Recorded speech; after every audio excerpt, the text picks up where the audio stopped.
जल ही जीवन है, जल ही कल है। ये कहावत तो सुनी होगी, लेकिन इस 21वीं सदी में पानी रणनीतिक ताकत का सबसे बड़ा हथियार बनकर उभरा है। भारत ने हिमाचल प्रदेश की भौगोलिक परिस्थितियों का लाभ उठाते हुए चिनाब नदी के अतिरिक्त यानी सरप्लस पानी का बेहतर और रणनीतिक इस्तेमाल करने के लिए अपनी महत्वाकांक्षी योजना पर काम की रफ्तार को काफी तेज कर दिया है। चिनाब 20 लिंक टनल या लिंक 3 प्रोजेक्ट के तहत चिनाब बेसिन के उस अतिरिक्त पानी को 20 नदी प्रणाली की ओर मोड़ने का पूरा खाका तैयार किया गया है, जो अब तक बिना किसी उपयोग के बह जाता था। सरकार ने इस विशाल परियोजना के लिए टेंडर प्रक्रिया की शुरुआत करके ये साफ संदेश दे दिया है कि वह उत्तर भारत की जल सुरक्षा और बेहतर जल प्रबंधन के लिहाज से इसे बेहद महत्वपूर्ण मानती है। लेकिन जैसे ही इस परियोजना के तकनीकी और व्यावहारिक कदम सामने आए, वैसे ही पाकिस्तान के राजनीतिक और कूटनीतिक गलियारों में एक अभूतपूर्व हलचल देखने को मिल रही है। क्या है लिंक 3 प्रोजेक्ट? रणनीतिक महत्व का प्रोजेक्ट। चिनाब क्यों अहम?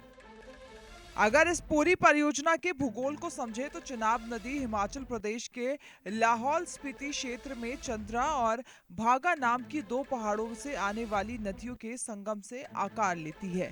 इसके बाद ये नदी जम्मू कश्मीर के संकरे रास्तों से गुजरती हुई सीधे पाकिस्तान के मैदानी इलाकों में प्रवेश करती है।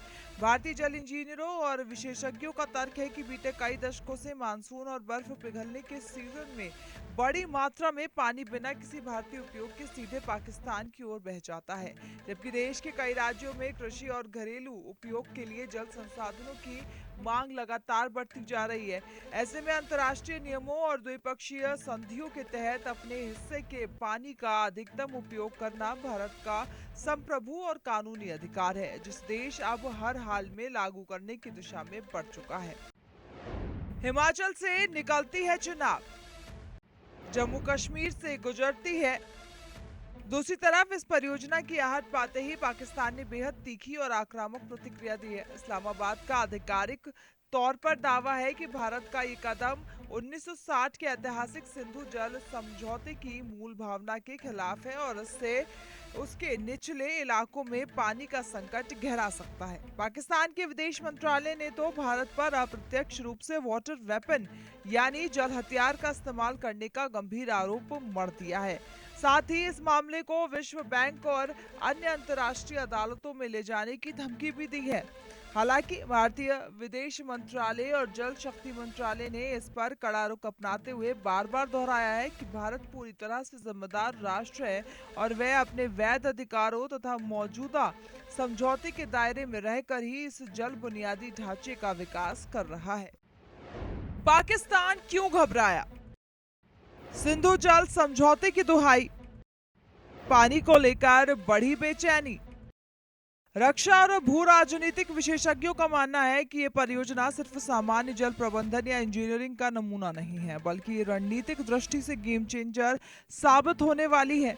यदि भारत इस अतिरिक्त पानी के संरक्षण और इसे 20 नदी में मोड़ने में पूरी तरह सफल रहता है, तो इससे देश के भीतर बड़े पैमाने पर सिंचाई व्यवस्था सुधरेगी, जल भंडारण की क्षमता बढ़ेगी और साथ ही स्वच्छ ऊर्जा यानी हाइड्रो पावर उत्पादन की नई संभावनाएं पैदा होंगी।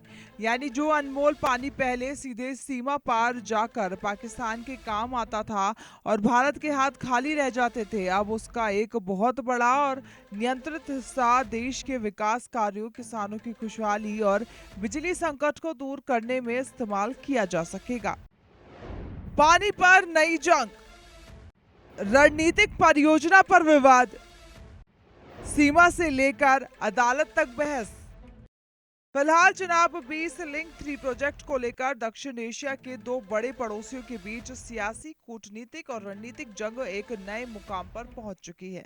भारत इसे अपनी विकास प्राथमिकताओं और न्याय संगत जल अधिकारों का इस्तेमाल बता रहे हैं, तो दूसरी तरफ आर्थिक और कृषि संकट से जूझ रहा पाकिस्तान इसे अपने वजूद के लिए खतरे की घंटी मान रहा है। अब पूरी दुनिया की निगाहें इस बात पर टिकी है कि आने वाले समय में ये टनल प्रोजेक्ट दक्षिण एशिया की जल राजनीति और दोनों देशों के रिश्तों को किस नई दिशा में लेकर जाता है।